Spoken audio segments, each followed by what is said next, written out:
Oke, selamat pagi. Berjumpa kembali dengan Mas Bro Tegal di pagi yang cerah ini. Rupanya bull market ini masih titik awal, akan terbang lebih lanjut lagi. Saat nanti Bitcoin dominan terjun dalam dengan kapitalisasi global yang tentunya meningkat 4 sampai 5 kali lipat di tahun 2025 ini dari tahun 2021. Jadi kenaikan altcoin itu belum apa-apa. Jadi nanti bisa ada yang mencapai 30 bahkan 50 kali lipat. Makanya untuk yang baru-baru masuk belum cuan, sabar dikit ya. Akumulasi sampai nanti September.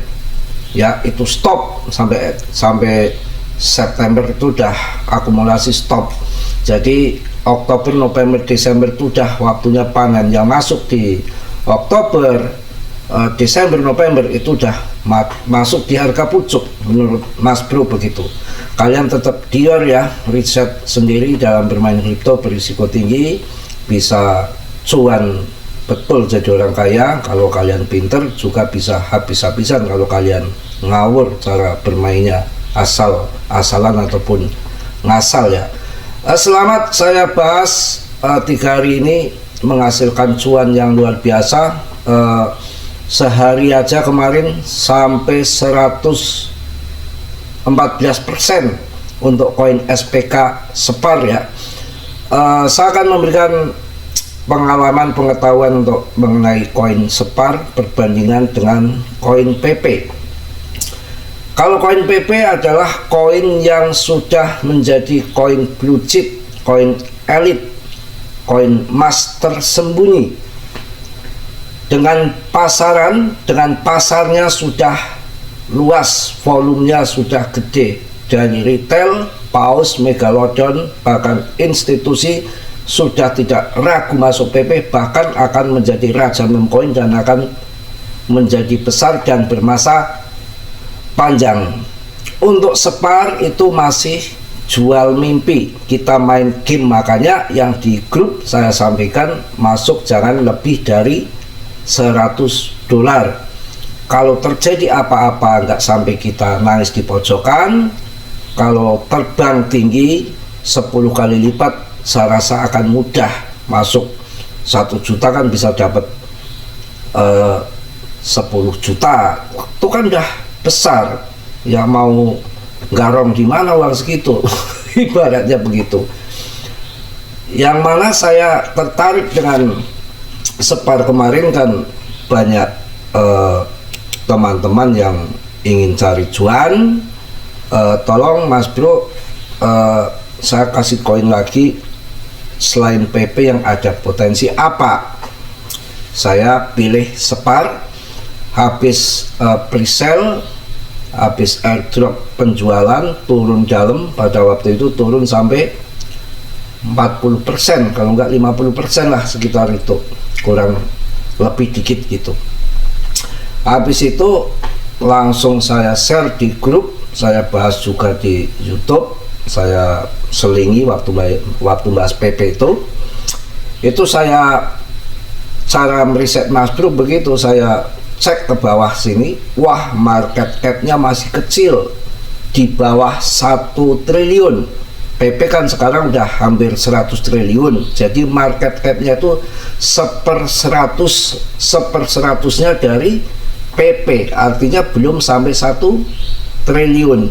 Jika nanti market cap-nya 1/10-nya PP saja, 10 triliun, PP kan ratusan triliun, 10 triliun saja market cap dari SEPAR, maka kalian akan mendapatkan cuan 10 kali lipat dengan mudah. Ini real gitu. Tapi masih jual mimpi, masuk jangan banyak-banyak. Pertimbangan yang kedua, SEPAR ini langsung masuk Binance ya, Bybit, Coinbase, OKX, Bitget, Maxiget, AIO, dan KuCoin, masih banyak yang lain masuk di eseng-eseng tier 1. Artinya apa? Gapnya itu modal besar. Untuk sekelas masuk di CMC ataupun CoinGecko saja sudah bayarnya mahal, apalagi masuk tier 1 Binance sama Coinbase. Ini modal besar, ada sesuatu yang besar saya yakin. Makanya saya berani bahas di YouTube dan berani share di grup. Ya sebagian yang percaya ya di YouTube udah banyak cuan ratusan persen, yang di grup juga yang sudah pada cuan, pada ketawa ketimi banyak. Yang nggak percaya, nggak masuk juga ada. Apa mungkin duitnya nggak ada? Duitnya sih nanti, duitnya sih nanti, duitnya dari mana, duitnya dari mana? Duitnya nggak ada gitu ya. Ya nggak, soal belum rezeki yang belum masuk gitu ya. Ini menariknya SPAR ini, kemarin saya bahas rankingnya itu masih sekitar 700 CMC, ini sekarang sudah 400-an ya. Jadi saya mencari koin yang punya potensi itu nggak ngasal. Kenapa saya harus milih koin yang fundamental pertama itu, yang sudah market cap kecil masuk Binance? Itu penting. Jadi saya kasih bocorannya gini, kalau kita dagang koin, kita dagang, inilah dagangan aja, ngasong ya, dagang kacang kacang, kita dagang di makam, sing tuku sopo, ocong-ocong, Memedi, Dracula, Wampir kan gitu. Kita dagang di mana? Paling enggak ya di terminal, kalau pameran PRJ, di pasar, di tempat keramaian. Nah itu sama saja, secara bodohnya itu sama saja. Kalau sudah dipasarkan di Binance ataupun di Coinbase, artinya di sana investor Coinbase, investor Binance banyak, barangnya sudah nyanding, tinggal klik beli, makanya cepat ngepam begitu. Jadi banyak hal penting. Itu sama juga dipasarkan sudah meluas koin SPAR itu, makanya saya berani memberikan info yang di grup. Jadi saya di sini nggak ada endosan, nggak mau, saya kasihan ya. Jadi sudah dipasarkan Get.io, Maxi, Bitget, KuCoin, semua memasarkan daripada SPAR ini. Yang kemarin pas harga listing awal sehari, listing sehari itu langsung masuk Coinbase, Binance. Kita tahu banyak koin yang mendambakan masuk Binance itu nggak ada yang mampu ya. Di sana itu udah bayarnya mahal. Kadang si Chris dulu mau nyokok, ketahuan tuh malah ditolak, nggak mau nyokok, harus koinnya bener dulu. Dan dilihat, kalau kita dilihat di jaringannya kan bisa, itu kan ada koin yang stempelnya palsu, itu udah dicap palsu dari CMC, itu dari blockchainnya itu sudah ada stempel-stempel untuk mengamankan kita untuk berhati-hati membeli. Ada yang koin tokennya ekstensinya palsu, ada lagi ini SPAR ekstensinya koin benar gitu, macam-macam. Aja saya berani membeli, dan market masih di bawah, kapitalisasinya di bawah 1 triliun. Wah ini kecil banget ini ya kan gitu. Kemudian Panpun ya, Panpun juga itu kemarin pas presale kan mahal, ini udah turun hancur sampai 40%, tapi itu market capnya sudah gede, sudah 25 triliun, 25 triliun, getol juga debtnya, memasarkan di mana-mana, itu udah gede pasarannya. Sekarang lagi jatuh, tapi itu bukan meme coin, sabar, nanti pada waktunya akan ngepam juga itu Panpun itu. Tapi saya masih cocok di SPAR ini karena SPK ini udah masuk ke Binance. Kalau itu belum, si Panpun itu belum. Coinbase sudah masuk, tapi ada gelagat nanti masuk Binance, mungkin pas meledaknya ini pas masuk di Binance nanti. Jadi berbeda ya, ada debt yang waktu launching itu debtnya garong, beli banyak banget umpamanya, begitu disebar dipasarkan di Telegram, di mana ada banyak presale umpamanya, pas begitu listing di exchange, kemudian debtnya menjual tuh bisa. Tapi kalau si ini kayaknya nggak borong, nggak membeli duluan, santai aja, mungkin cuma ngambil beberapa persen saja debt SPAR ini dikit, karena ya itu tadi market capnya itu nggak ada, masih kecil. Artinya kan debtnya nggak hura-hura diborong sendiri 80%, kan langsung tinggi market capnya, ini nggak ada, kecil banget. Dan saya rasa ini langsung masuk ke SLS yang tier 1 ini boleh juga untuk main game, tapi kan belum bisa ditelusuri itu nanti kedepannya akan seperti apa, namanya berbasic apa namanya masih jual mimpi, historinya belum bisa dibuka, wong ini baru seminggu yang lalu. Separ ini kan kemarin begitu listing beberapa hari bandingan saya bahas ya, listing aja dia tanggal 17 bulan 6 ya, berarti sebulan ya, dan kemudian turun dari pas harga awal listing itu 1100, kemudian turun 600 perak, naik lagi perjalanan sebulan itu 800, saya belum masuk 800, kemudian pas banting lagi ya, pas saya tahu itu harga pas bantingan itu harga 477, ini grafik naik turun nih, asik juga ini saya pikir. Dan loh, kok sudah masuk pengen ya, ini saya langsung saya sampaikan ke grup, dan saya sempat bikin video, saya selingin video PP, ternyata banyak yang cuan, dan ini naiknya lumayan, ini ada sekitar sehari ini tuh 114% hanya dalam satu hari semalam ya. Separ masih memiliki banyak ruang untuk berkembang, ini hanyalah pergerakan menuju MC yang benar-benar pantas untuk Separ ya, market cap ya, maksudnya MC itu.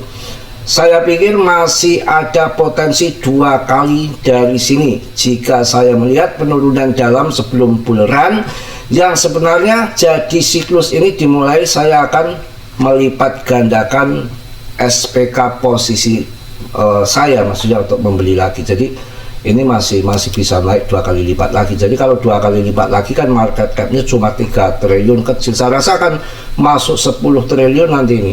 Kalau 10 triliun artinya nanti 10 kali lipat dari sekarang, karena si Presiden Trump sendiri sudah memberikan info tahun 2025-2026 yang banyak akan gelontorkan uang ke proyek-proyek DeFi ataupun finance ataupun finansi. Nah ini berbasicnya itu finance finansi ini kawan ya. Ya mudah-mudahan nanti akan seperti ini nih mantep ya, dan seperti ini kenaikannya. Ini udah seperti ini, kita mengharapkan nanti yang lebih tinggi lagi di Separ ini. Kayak gini ini kan mantap ini ya.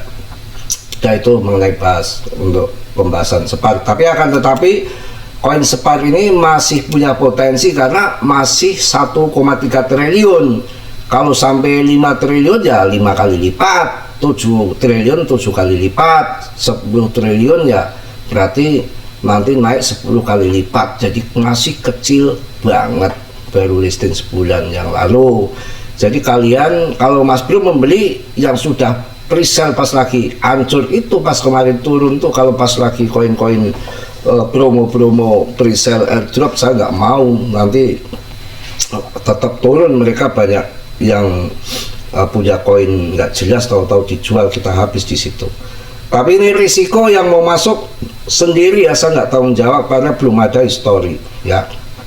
Beda koin PP.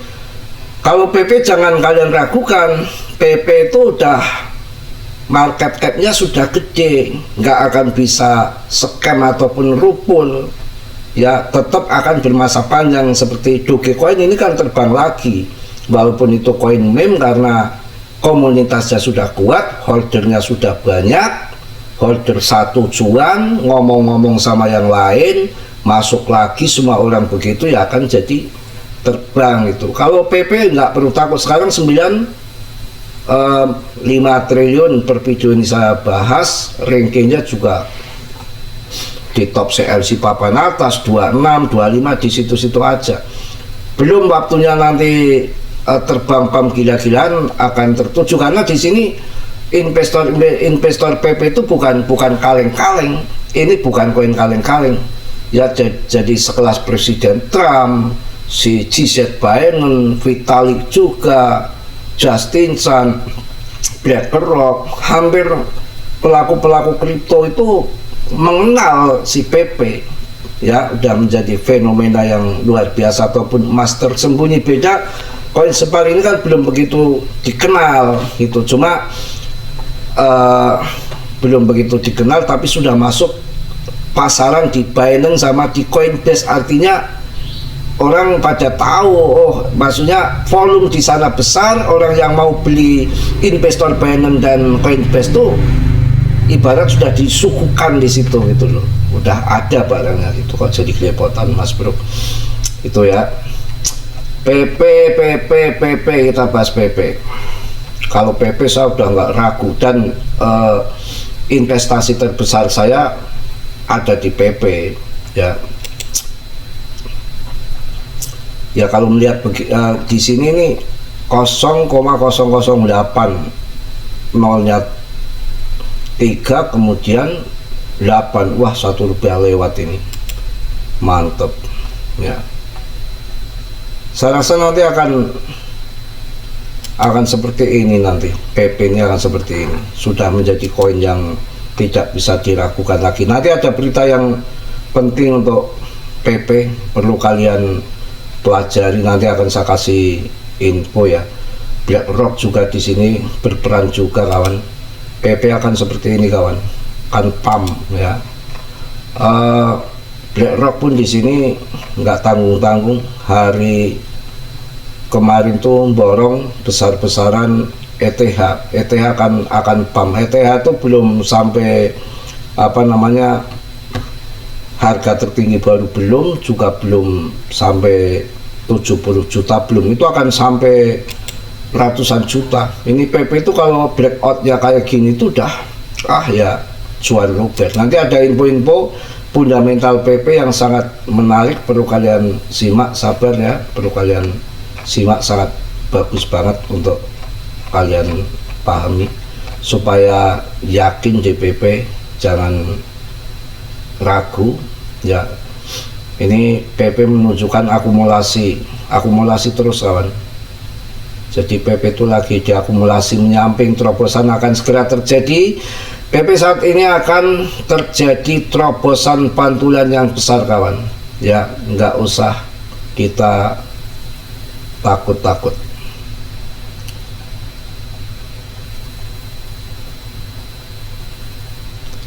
Oke, kita lihat mengenai berita info yang menarik PP, langsung saja kita akan cek di sini fundamental PP yang perlu kalian pahami di sini. Koin PP ini meme yang menggerakkan pasar. Coba kalian perhatikan kata-kata ini. Jadi koin meme, koin PP ini adalah koin meme yang menggerakkan pasar. Ini benar, real. Sudah menjadi koin blue chip. Karena rankingnya aja udah 25 dengan market cap udah ratusan triliun, bukan koin ece-ece lagi ya, sampai bisa menggerakkan pasar kripto. Kemudian kita lihat di sini koin PP ini adalah suatu gerakan yang nyata, bukan lelucon lagi. Di dunia mata uang kripto yang serba cepat, hanya sedikit token yang berhasil menembus valuasi jutaan dolar dari sekedar cerita rakyat di internet. PP Coin yang lahir dari meme ikonik PP The Block telah memikat para penggemar meme dan pedagang menjadi tren di CMC, mendorong sentimen sosial yang mengubah makna koin lelucon menjadi betul-betul suatu gerakan yang nyata. Memahami PP kesederhanaan bertema viralitas. PP adalah token ERC20 yang ada di jaringan ETH tanpa pra-penjualan. Mantep, tanpa presale, nggak sudi presale, sudi penjualan, nggak ada, laku dah ya. Tanpa penjualan, tanpa pajak, dan tanpa token yang dipegang tim. Wah, ini menarik. Timnya saja nggak megang token. Memahami PP kesederhanaan bertema Viralitas PP adalah token ERC20 tanpa pra-penjualan, tanpa pajak, dan tanpa token yang dipegang tim. Mantap, project ini berkembang pesat berkat keterlibatan komunitas dan sifat viral meme. Meskipun diluncurkan tanpa peta jalan, lintasan harga dan pengaruhnya telah menggembirakan. Kisah menarik tentang budaya terdesentralisasi. Wah, desentral. Mana ada koin yang kayak gini? Ya, ini akan bermasa panjang. Apa ini jenek BTC? Ya nggak tahu juga, barangkali nanti bisa mengulang sejarah BTC. BTC dulu juga meme coin, cuma beda pasokan saja. Bisa jadi kawan, yang mana kripto kok kalau mereka orang-orang besar sudah. Soalnya masalahnya apa? BTC itu sampah kalau nggak ada orang beli. Dulu aja ditukar sama satu pizza lo yang sampai diperingati hari Pizza Day, kalau nggak salah tanggal 12 apa 11 Mei kan hari Pizza Day, memperingati hanya ditukar satu lo yang pizza dulu. Awalnya begitulah, kalau nggak ada yang membeli sampai sekarang ya masih menjadi koin sampah. Tapi karena ada yang membeli ya, dan kemudian viralnya begitu, dedengkotnya kripto ya. Ini kalau PP nanti yang beli banyak jadi dedengkotnya meme coin, ya bisa mengulang sejarah BTC. Cuma kalau BTC itu koin BTC, kalau ini meme coin, begitu ya. Mantap toh. Kemudian kekuatan inti PP dijelaskan tidak seperti banyak altcoin dengan kasus pengguna yang rumit. PP berkembang karena kesederhanaan. Desentralisasi pertama, tim melepaskan kepemilikan kontrak dan membakar token kumpulan likuiditas, membiarkan token tersebut hidup mau mati, hidup ataupun mati di tangan para pemegang. Itulah desentralisasi murni tanpa filter. Jos. Wah, jangan kalian sia-siakan koin PP ini, walaupun sedikit untuk jangka panjang. Kalian simpen, barangkali nanti harganya $1 bisa. Kalau banyak yang membeli, banyak yang borong, mereka udah cinta PP seperti cinta BTC. Oh, yang namanya orang cinta, tai lotok aja dibungkus katanya bewangi, kan begitu ya. Model bebas pajak, PP tidak membebankan pajak beli ataupun jual, sistem tanpa hambatan. Ini mendorong likuiditas dan volume perdagangan harian dari basis global, investor kasual dan profesional.